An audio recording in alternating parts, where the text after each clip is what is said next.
कल सारा देश रंग और उमंग के साथ होली मनाएगा, लेकिन कल सारी पार्टियों की नजरें संभल पर होंगी। इस बार होली के दिन जुमा है और वो भी रमजान की जुमा। होली की वजह से संभल समेत उत्तर प्रदेश के कई शहरों में जुमे की नमाज का वक्त बदलकर 2:30 बजे किया गया है। अब नजर इस बात पर टिकी है कि दोपहर 2:30 बजे से पहले होली के दौरान क्या होगा और 2:30 बजे के बाद नमाज के दौरान क्या होगा। हालांकि पुलिस और प्रशासन पूरी तरह से अलर्ट है। कई मस्जिदों को रंग से बचाने के लिए तिरपाल से पॉलिथीन से ढक भी दिया गया है, लेकिन फिर भी माहौल में टेंशन जरूर है। आखिर इसके पीछे की वजह क्या है, ये समझने के लिए आप हमारी ये खास रिपोर्ट देखिए। यूपी के अलग अलग शहरों से आ रही इन तस्वीरों से पुलिस और प्रशासन की सांस फूली हुई है।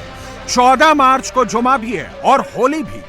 हिंदुओं के सबसे बड़े त्योहार में से एक है होली और इस दिन फुल मौज मस्ती, रंग और उमंग का माहौल होता है। वहीं आजकल मुसलमान का पाक महीना यानी रमजान भी चल रहा है। रमजान का जुमा खास होता है और इस दिन मुस्लिम समाज के लोग भी नमाज अता करने के लिए बड़ी संख्या में मस्जिदों की तरफ निकलते हैं।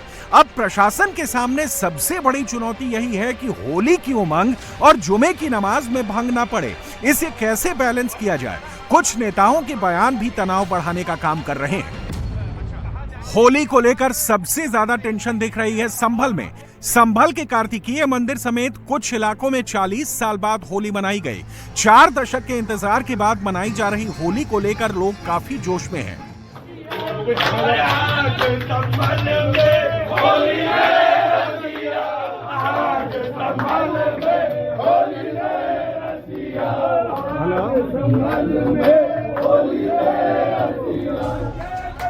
सोचिए, ये होली के पहले वाले दिन का हाल है। कल जब असली होली होगी तब क्या उल्लास और उमंग होगा, इसका अंदाजा आप इसी मस्ती को देखकर लगा सकते हैं।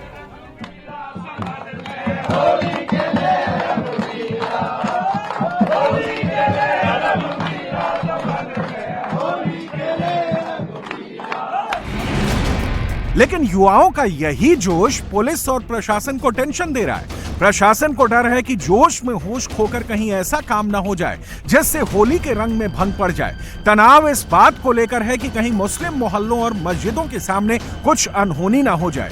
इसलिए पुलिस और पैरामिलिट्री फोर्सेस के जवान जुलूस वाले रूट पर मार्च कर रहे हैं। मस्जिदों को तिरपाल और पॉलिथीन से ढक रहे हैं। शाही जामा मस्जिद के बिल्कुल पास का हिस्सा आप सामने देख सकते हैं। सामने ही ये शाही जामा मस्जिद दिख रहा है आपको, और इसी रास्ते से जुलूस को निकलना है, होली के जुलूस को। तो कोशिश ये है कि उससे पहले लोगों में ये मैसेज आया। पूरा जो ये इलाका है मुस्लिम आबादी वाला इलाका है और इस इलाके से होली के जुलूस को निकालना है, तो इसलिए जरूरी हो जाता है कि मैसेज जाए। और इसी रास्ते में शाही जामा मस्जिद का जो एक हिस्सा जो कि बिल्कुल इस रास्ते पे आता है, उसको कल कवर कर दिया गया था। तकरीबन 50 से 60 मीटर का जो हिस्सा है सड़क के किनारे, वहां पे तिरपाल लगा के कवर कर दिया गया था। ये देखिए शाही जामा मस्जिद का वो हिस्सा है जिसको कल कवर किया गया था और इसी रास्ते से जुलूस निकलना है। और यहीं से अभी सामने आप फ्लैग मार्च देख सकते हैं। एएसपी श्रीश चंद और फिर उसके बाद अनुज चौधरी जो सीओ हैं संभल के, वो दोनों साथ में आपको दिख रहे हैं। और इसके साथ साथ सैकड़ों की संख्या में पुलिसकर्मी, बड़ी लंबी लाइन है और साथ में पैरामिलिट्री फोर्स है। ये सब यहाँ से लेके एक रात की मस्जिद से लेके कोतवाली तक जाएंगे। और इसी रास्ते पे सबसे ज्यादा चुनौती है पुलिस प्रशासन के लिए कि कोई परेशानी ना हो। संभल की जामा मस्जिद सबसे ज्यादा सुर्खियों में इसलिए है क्योंकि इसे लेकर पिछले कई महीनों से विवाद हो रहा है। मस्जिद के सर्वे को लेकर हिंसा भी हुई थी। अभी भी मस्जिद कमेटी ने यह ऐलान किया हुआ है कि रमजान के दौरान मस्जिद की रंगाई पुताई होगी और ईद से पहले इसे चमकाया जाएगा। इस सबके बीच अगर कहीं कोई होली के दिन मस्जिद की दीवार पर रंग डाल देगा तो तनाव फैलना तय है। हालांकि जामा मस्जिद के सदर दावा कर रहे हैं कि होली और जुमे की नमाज के दौरान कोई विवाद नहीं होगा। दोनों काम शांति और भाईचारे से हो जाएंगे। शाही जामा मस्जिद संभल में जुमे की नमाज 14 तारीख को ठीक 2:30 बजे अदा की जाएगी, जिससे किसी भी तरह का कोई हमारे हिंदू भाइयों को नुकसान न हो और हमें भी नुकसान न हो। हमारे हिंदू भाई अपनी होली आज़ादी से खेलें और हमारे मुस्लिम भाई भी अपनी नमाज को अदा करें। मैं अपने मुस्लिम भाइयों से, हिंदू भाइयों से ये अपील करूंगा कि किसी सूरत में भी कोई भी बात हो उसे अमन, शांति और सौहार्द की तरफ ले जाएं, शहर में सौहार्द बनाए रखें, अमन बनाए रखें, सुकून बनाए रखें। अगर किसी तरह की कोई परेशानी होती है तो उसे फौरन पुलिस को इत्तला करें। मैं अपने मुस्लिम भाइयों से खास तरीके से ये अपील करूंगा कि जिन रास्तों पर मस्जिद इसकी होली की चौपाई जाती है वहां पर बच्चों को इकट्ठा ना होने दें, खुद इकट्ठे ना हो। इससे बहुत ही बढ़िया मैसेज ये जाएगा कि खुदा न खास्ता अगर किसी शरारती तत्व ने कोई ईंट फेंक दी जुलूस की तरफ या किसी शरारती तत्व ने रंग डाल दिया, क्योंकि शरारती तत्व कोई भी हो सकते हैं, हिंदू भी हो सकते हैं, मुसलमान भी हो सकते हैं, लेकिन ऐसा नहीं होगा बिल्कुल भी। कई वर्षों से ऐसा हुआ है कि जुमा और होली एक साथ आए हैं, लेकिन आज तक का रिकॉर्ड ये है कि कभी भी किसी भी तरह से कोई अप्रिय घटना नहीं हुई है। संभल के अलावा यूपी के कई और शहरों में भी होली से पहले मस्जिदों को ढकने का काम चल रहा है। अलीगढ़, बरेली, शाहजहांपुर, बाराबंकी में मस्जिदों को तिरपाल या पॉलिथीन से कवर किया जा रहा है। इसके अलावा लखनऊ, नोएडा समेत कुछ शहरों में भारतीय न्याय संहिता यानी बीएनएस की धारा 163 भी लगाई गई। इससे पहले धारा 144 के नाम से जाना जाता था। इसके अलावा आगरा और गाजियाबाद जैसे शहरों में पहले से ही ये धारा लागू है। राहत की बात यह है कि होली और जुमा एक ही दिन पड़ने की वजह से पुलिस और प्रशासन पर जो प्रेशर है, उस बात को मौलवी और मौलाना भी समझ रहे हैं और प्रशासन का सहयोग करने की बात कह रहे हैं। ये बहुत ही अफसोसनाक बात है कि ये जरूरत पेश आई, जबकि होना ये चाहिए कि दोनों समुदाय के लोग, हिंदू और मुसलमानों के दिल जुड़े हुए हों, मिले हुए हों। 20 साल पीछे चले जाइए, ऐसा कभी कुछ नहीं होता था, न कोई चीज ढकी जाती थी और न ही इस तरह के मामलात, वाकयात, हादसात होते थे जिस तरीके से आज ये हो रहे हैं। जिस तरह से मुस्लिम धर्म गुरुओं ने भी इस बात को समझा और नमाज का भी वक्त बढ़ाया है, तो यह भी एक सराहनीय कदम है, क्योंकि इसी अच्छी समझ बूझ से ही आपसी भाईचारा बना रहेगा और समाज का सौहार्द बना रहेगा। यही तरक्की की अलामत है। हालांकि कुछ मौलाना और मुस्लिम धर्मगुरु ऐसे भी हैं जो जाने अनजाने माहौल खराब करने की कोशिश कर रहे हैं। इन्हीं में से एक है मध्य प्रदेश के रतलाम के शहर काजी। उन्होंने होली के रंग की तुलना कचरे से की। शहर काजी ने रतलाम के मुसलमानों के नाम एक अपील जारी की और लिखा कि अगर नमाज पर जाते वक्त कोई उनके ऊपर रंग फेंक दे तो नाराज ना हो। जब कचरा फेंके जाने का बुरा नहीं माना गया तो रंग का भी बुरा मत मानना। जब शहर काजी के इस लेटर पर बवाल हुआ तो उन्होंने इसमें करेक्शन किया, कचरे वाली लाइन हटा दी। हम दोनों लेटर आपको एक साथ दिखा रहे हैं। पहले में कचरे वाली बात है, दूसरे में नहीं है।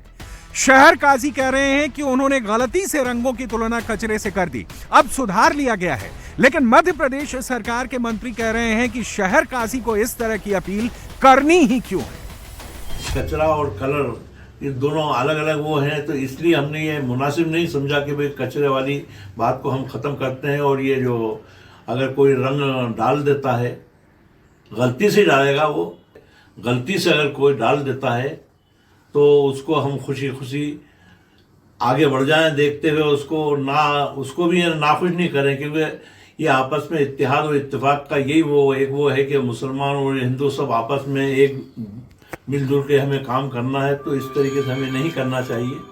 और ये हो गया था हमसे गलत वो कुछ अल्फाज, तो इसलिए हमने ये मुनासिब नहीं समझा कि वो कचरे वाली जो हुजूर की बात है उसको हम ख़त्म करी, और उसको हमने वो ख़त्म ही कर दिया बिल्कुल।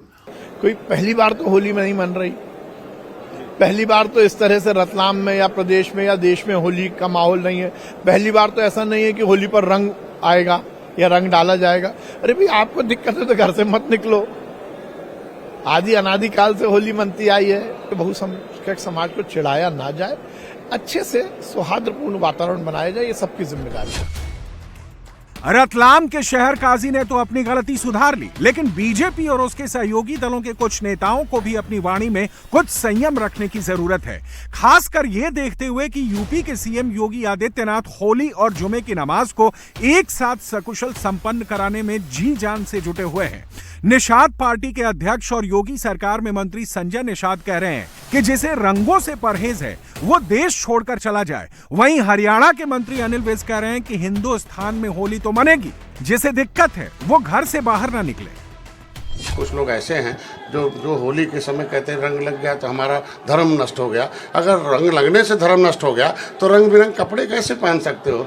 रंग घर पे रंग कैसे लगाओगे? रंग का कारोबार कैसे कहते हो? सबसे ज़्यादा रंग के कारोबार तो वही करते हैं। इसलिए आप लोग केवल आप एक धर्म, कुछ लोगों के मन में जहर खोलकर लोगों को उनको बहकाकर, हम तो चाहते हैं हर धर्म हर वर्ग के लोगों को हम बिना भेदभाव के, गरीब विपक्ष गरीबी बढ़ाता, हम उनकी गरीबी में अनाज हम दे रहे हैं, मकान हम दे रहे हैं, इलाज हम कर रहे हैं, वो भी इसी देश के नागरिक हैं। हम लोग चाहते हैं कि भी डॉक्टर, हम तो कहे ना कि जिससे रंग से परहेज हो वो घर में नहीं बल्कि देश छोड़कर चला जाए, क्योंकि वो इस लायक नहीं है। क्योंकि चाहते हैं हर धर्म हर वर्ग के लोग मिलकर रहें। हिंदुस्तान में रह रहे हो, हिंदुस्तान अगर इसका संधि विच्छेद करें, हिंदुओं का स्थान, अगर हिंदुओं के स्थान में रह रहे हो तो हिंदू अपने त्योहारों को धूमधाम से मनाएंगे ही। अगर उसका कोई छींटा आप पे पड़ जाए तो आप में भी सहन शक्ति होनी चाहिए, आप में भी बर्दाश्त करने का हिम्मत होनी चाहिए। अब बाहर बरसात हो रही है, जो भीगना नहीं चाहता वो घर में बैठे हैं। मैं होली नहीं खेलता हूं, मैं अपने घर में बैठता हूं। और जहां अगर बाहर जाता है तो थोड़े बहुत कपड़े गीले होते हैं तो उसको सहन करना पड़ता है। बीजेपी के कुछ नेताओं के इसी तरह के बयान से विपक्ष को सरकार पर हमला करने का मौका मिल रहा है। अखिलेश यादव ने तो इस पूरे विवाद को एक अलग ही एंगल दे दिया।